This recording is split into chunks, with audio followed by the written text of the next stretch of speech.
Arestado sa Maynila ang isang babae matapos sumunong tangayin ng placement fee ng ilang nag-apply sa isang recruitment agency para makapagtrabaho sa ibang bansa. Nakatutok si Jomera Presto, exclusive. Inaaresto namin sa bisa ng warrant of arrest. Pababa pa lang ng bus ang babaeng yan nang bigla siyang silbihan ng warrant of arrest ng mga tauhan ng Barbosa Police Station sa Sampaloc, Maynila. Ang babae nahaharap sa patong-patong na kaso ng qualified theft. Ayon sa pulisya, isang informant ang nagturo sa kinaroroonan ng 32 anyos na akusado.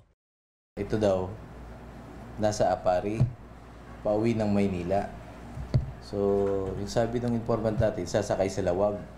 Binigay sa amin yung number ng bus at yung pangalan ng bus. Inabangan na ng mga tropa sa Sampaloc.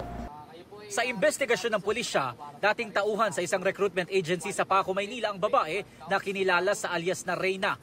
Siya raw ang itinuturong nagtangay sa placement fee ng ilang biktima na nangangarap makapagtrabaho sa ibang bansa. So yung mga placement fee, pumapasok sa kanyang e-wallet. Tapos sabi niya, na-hack daw yung kanyang e-wallet. Dito na raw natanggal sa trabaho ang akusado at nagsimula ng magtago sa mga otoridad. Nakausap namin siya pero tumanggi siyang humarap sa kamera. Aniya, pawang mga magtatrabaho sana sa Saudi Arabia ang kanyang mga kliyente. Ang bayad sa placement fee, katumbas daw ng isang buwan na sasahurin sana ng mga aplikante sa oras na matanggap sila.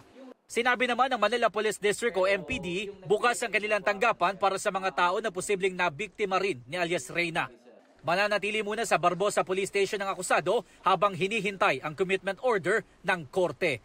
Para sa GMA Integrated News, Jomer Apresto, nakatutok 24 oras.